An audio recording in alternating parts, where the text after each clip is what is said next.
I stared at the cup of coffee in front of me, steam rising with a strange aroma. Something was off. The scent wasn't like the familiar coffee I drank every morning. It had a slight sourness, a musty undertone, and even a faint metallic hint that immediately made me feel uneasy. "Are you going to try it, James?" My husband tilted his head, a strange smile playing on his lips, but his eyes remained as cold as ever. I glanced at Lauren, James' sister-in-law, who sat across from me at the dining table in her luxurious Austin home. She was stirring her coffee absent-mindedly, but I noticed she hadn't taken a single sip. I forced a small smile, hiding the growing unease in my chest. "Of course," I replied, picking up the cup but not bringing it to my lips right away. I watched the dark liquid ripple inside, a chill running down my spine. I wasn't someone who doubted things without reason, but after 3 years of marriage to James and a series of strange incidents happening whenever he and Lauren were around, I had learned to be cautious. Just last month, I ended up in the hospital with a mysterious case of food poisoning after having dinner at Lauren's house. The doctors couldn't pinpoint the cause, but I remembered the nausea, dizziness, and sharp stomach cramps that hit me just minutes after drinking a cup of tea Lauren had made for me.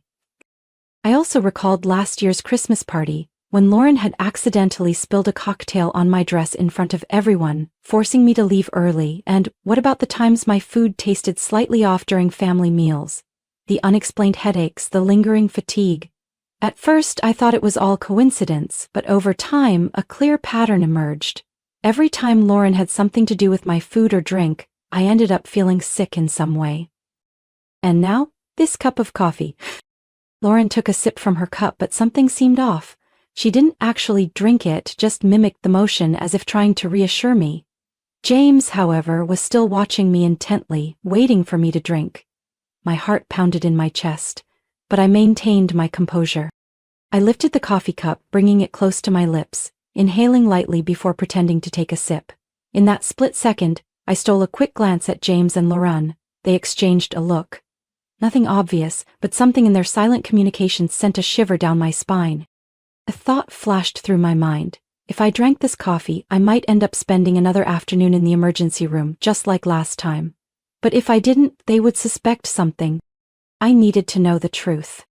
As I set the cup down, I deliberately flicked my wrist, making it seem like an accident as the coffee spilled onto the tablecloth. "Oh no," I gasped, quickly standing up, feigning clumsiness. In the chaos of steadying myself, my hand swiftly nudged my cup toward Lauren and switched it with hers without anyone noticing. "I'm so clumsy," I laughed awkwardly, grabbing a napkin to wipe the table. Lauren narrowed her eyes at me but quickly masked her suspicion with a faint smile. "It's fine, I'll grab another napkin," she said, standing up. James smirked slightly. "You still haven't had your coffee, Elise," he said, calling me by the affectionate name he always used when trying to persuade me to do something. I smiled, picked up the new cup of coffee, actually Lauren's cup, and pretended to take a sip. "Delicious," I said, looking straight into his eyes. Lauren returned to the table, unaware of the swap that had just occurred. She picked up my cup, the one they had originally given me, and brought it to her lips. I held my breath. Outside the window, the afternoon sun cast a warm glow on the polished dining table. Everything seemed perfectly normal, but I knew that if there was something in that coffee, I would soon have my answer. And perhaps it would be the only proof I needed to expose them. Lauren took a sip of coffee and I held my breath. She didn't react immediately, but within seconds, I noticed a drastic change in her expression.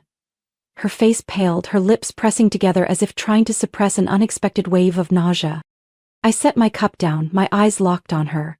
James noticed the change too. He leaned toward Lauren, his voice low. "Are you okay?" Lauren opened her mouth to respond, but at that moment her hands began to tremble violently, so much that she dropped the spoon onto the plate. The sharp clinking sound echoed through the quiet dining room. She gripped the edge of the table, inhaling deeply, but the panic in her eyes was undeniable. "James!" Her voice was hoarse and shaky. "Something's wrong." James shot up from his chair, knocking it over with a loud thud. "Lauren, what the hell is happening?" I slowly stood up, placing my phone on the table, its screen discreetly recording the entire scene. Lauren was gasping for breath now, sweat forming on her forehead, and then she clutched her throat as if trying to stop a growing tightness. James whipped around to face me, his blue eyes flashing with both fear and anger. "Elise, what did you do?" I tilted my head slightly, keeping my voice dangerously calm. Me? I didn't do anything, James. I just drank Lauren's coffee. A moment of deadly silence filled the room. James froze in place. I could see the thoughts racing wildly through his mind. If I was fine but Lauren was reacting this way, then that meant... Suddenly, Lauren convulsed violently, her hands grasping for something to steady herself, but failing. She staggered to her feet, but her knees buckled. James lunged forward, trying to catch her, but Lauren slipped from his grasp, collapsing onto the floor, gasping for breath. "Lauren!" James shouted. She looked up at him, eyes wide with terror, and then she uttered a sentence that sent a chilling stillness through the entire room. "James, that's not my cup." The panic in her voice said it all. James went rigid, his face draining of color. He stammered, "What?" I crossed my arms over my chest, watching them silently. "Who were you trying to poison, James?" James didn't answer immediately. He looked at Lauren writhing on the floor, then back at me, his face ashen. I could see the battle in his mind. Deny everything? Or try to save Lauren? I didn't give him time to decide. I grabbed my phone and dialed emergency services. "We need an ambulance immediately at 1408 Brookside Drive. Someone is showing signs of poisoning." James lunged for my phone, but I had already hit send before he could do anything. I locked eyes with him, my voice steady. "You'd better not try anything, James. Everything has already been recorded." Even through her pain, Lauren desperately clutched James's sleeve. Her voice was strangled from the violent spasms in her stomach, but I could still hear every word. "You said, just enough to make her sick, so she'd miss the board meeting." James glared at Lauren, as if willing her to be quiet, but it was too late. I crouched down, my voice slow and deliberate. "Do you want to explain, James? Or should Lauren finish the story?" James took one step back, then another, as if trying to escape this nightmare. But there was nowhere left to run. Lauren writhed on the floor, her body seizing from the toxins, but her eyes remained locked onto James with pure hatred. "You promised you wouldn't kill her?" Those words echoed in the room, and I saw James completely lose control. He clenched his fists, shaking his head repeatedly. We were just— "Lauren, you need to shut up," he shouted, but his voice was frantic, desperate. "No, James," I cut him off. "You planned this for a long time, didn't you? Not just this time, but all the times before. The tea last month, the breakfast 2 months ago. Every time I got sick without an explanation. The only difference now is that Lauren was the one who drank it." Lauren looked at me, her face contorted in pain, but her eyes filled with desperation. She didn't want to die. She had never thought James would do this to her. Outside, I heard the wailing sound of an approaching ambulance. James shook his head, muttering, No, this isn't right." I locked eyes with him, my gaze unwavering. "No, James. This is exactly the ending you and Lauren planned for me. The only difference is, this time, the ones facing the consequences are you two." The door burst open and paramedics rushed into the room. I stood tall, stepping back to let them work. As they lifted Lauren onto the stretcher, I pulled out my phone, opened the recording from start to finish, and immediately sent it to the email of the lawyer I had prepared for this moment long ago. James stood frozen in place, his expression darkening as the reality of his downfall settled in. And for the first time in months, I felt like I was finally reclaiming my life. Austin General Hospital glowed under the bright lights as I walked into the emergency hall, my phone gripped tightly in my hand. Lauren had been rushed into critical care, while James sat hunched over in a waiting room chair, his face pale as a ghost. I wasn't here out of concern for them. I was here to make sure justice was served. I walked straight to the reception desk and requested to speak with the doctor in charge of Lauren's treatment. A nurse led me to the office of Dr. Walters, a middle-aged woman with sharp eyes and a professional demeanor. As I entered, she was reviewing Lauren's test results, her brow furrowed in concern. "Elise Bennett?" Dr. Walters looked up at me. "Yes, I'm the patient's sister-in-law." I pulled out a chair, taking a deep breath. "I have information you need to hear." I unlocked my phone, pulled up the audio recording from breakfast, and placed it on the desk. James and Lauren's voices played clearly in the silent room. "You said it would just make her sick enough to miss the board meeting. You promised you wouldn't kill her." Dr. Walters paused, looking up at me with a skeptical expression. Are you saying they deliberately poisoned you? Not just today, I leaned forward. Multiple times. I've been hospitalized 3 times in the past 6 months with similar symptoms. I believe none of those were accidents. Dr. Walters remained silent for a moment before nodding. I'll request a more thorough analysis of Lauren's blood sample.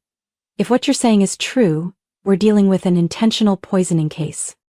I nodded, saying nothing more because I knew that all I had to do now was wait for the truth to come to light. 3 hours later, as I sat in the waiting area, a police officer approached me. Elise Bennett? I stood up. Yes? I'm Lieutenant Carter with the Austin Police Department. We received a call from the hospital regarding a suspicious poisoning case. He pulled out a notepad. Can you tell us what happened? I recounted everything, from the coffee switch to the audio recording I had captured. When I finished, Lieutenant Carter stared at me for a moment. So you believe your husband and sister-in-law intentionally poisoned you to prevent you from attending an important business meeting? I don't believe it anymore. I pulled out my phone and opened the screenshots I had taken from James's phone earlier. I know it. He examined the messages, reading the incriminating lines. Just make sure she's too sick to leave bed that day. Last time wasn't strong enough. Increase the dose a little. Lieutenant Carter's expression grew more serious. Are you ready to file a formal complaint, Ms. Bennett? I've been waiting for this moment for a long time. I nodded firmly. The next morning, police executed a search warrant at James's office. I wasn't at the scene, but one of my colleagues called me as soon as they discovered the chemical vials hidden in James's desk drawer. Elise, you won't believe this, Rachel, my closest colleague said over the phone. The police just found a stack of documents with detailed notes on every time you got sick. Dosages, symptoms, onset times. It looks like an experiment. A chill ran down my spine. What else? They also found emails between James and Lauren. Rachel lowered her voice. He talked about handling a problem before the upcoming meeting with the new clients.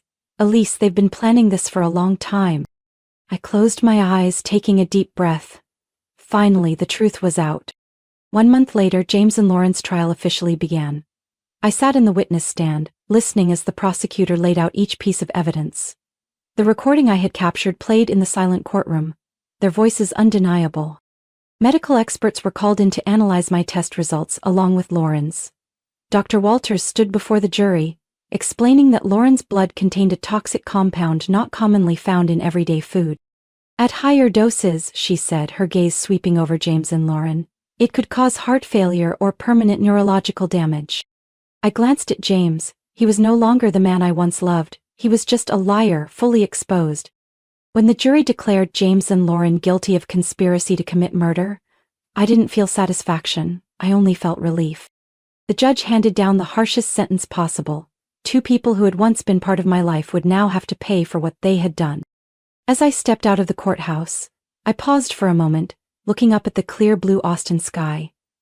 My life had nearly been destroyed by those I trusted most, but now I had reclaimed it. And I vowed I would never let anyone manipulate or destroy me again. A year later, I stood on stage at the Austin Business Conference, the bright light shining down as I looked out at the hundreds of faces watching me. The applause still echoed through the hall. If someone had told me a year ago that I'd be standing here, I wouldn't have believed them. But now, I knew I deserved this. I adjusted the microphone, took a deep breath, and began my speech. Success doesn't come from talent or opportunity alone, but from perseverance and integrity, I said, my voice steady and strong. Sometimes, the biggest obstacles in our lives come from those closest to us. But when we overcome them, we become stronger. I saw several people in the audience nodding in agreement. Perhaps they too had experienced something similar. Betrayed, undermined by those they once trusted. I didn't mention James or Lauren by name. I didn't need to. This speech wasn't about them. It was about me. About how I had risen above it all, about how I had turned tragedy into the driving force to become better. After last year's trial, my life didn't change overnight. I still faced curious stares, hushed whispers whenever I walked into the office. But instead of letting it break me, I focused on my work. I worked harder than ever. Not just to prove that I deserved my position, but to prove that they couldn't destroy me. The contract with Greenway, the major client Lauren had once tried to steal from me, was finally mine. Not only that, but after the scandal with James and Lauren, more clients sought me out because they recognized my integrity. I built a strong team, people who believed in me not because of my reputation, not because of empty promises, but because I had proven my worth. And today I stood here, not just as a successful executive, but as someone who had overcome those who tried to drag me down. I ended my speech with a lesson I had learned firsthand. When someone deliberately tries to destroy you, don't waste time on revenge. The best revenge is success and living a happier life than they ever could. The room erupted into applause. As I stepped off the stage, a young woman approached me. She looked to be in her mid-20s, her eyes shining with admiration. "Elise, I just wanted to say your speech was incredible," she said. "I went through something similar, not as extreme as you, but a colleague tried to sabotage me to steal a contract. I wanted to give up, but hearing your story gave me the motivation to keep going." I smiled. Never let anyone else determine your worth. Work hard, stay honest, and success will come to you. She nodded, her eyes filled with determination. I left the hall, stepping outside into the cool Austin air, taking a deep breath. A sense of freedom washed over me. No more ghosts of the past, no more fear of being torn down. I knew James and Lauren had begun serving their prison sentences. I had never read a single article about them, never cared to know what they were going through after their conviction. They were no longer relevant to me. My phone buzzed with an email from Greenway confirming a new 3-year contract with my company. I smiled. This success wasn't about revenge. It was about proving that I had never needed them to succeed in the first place.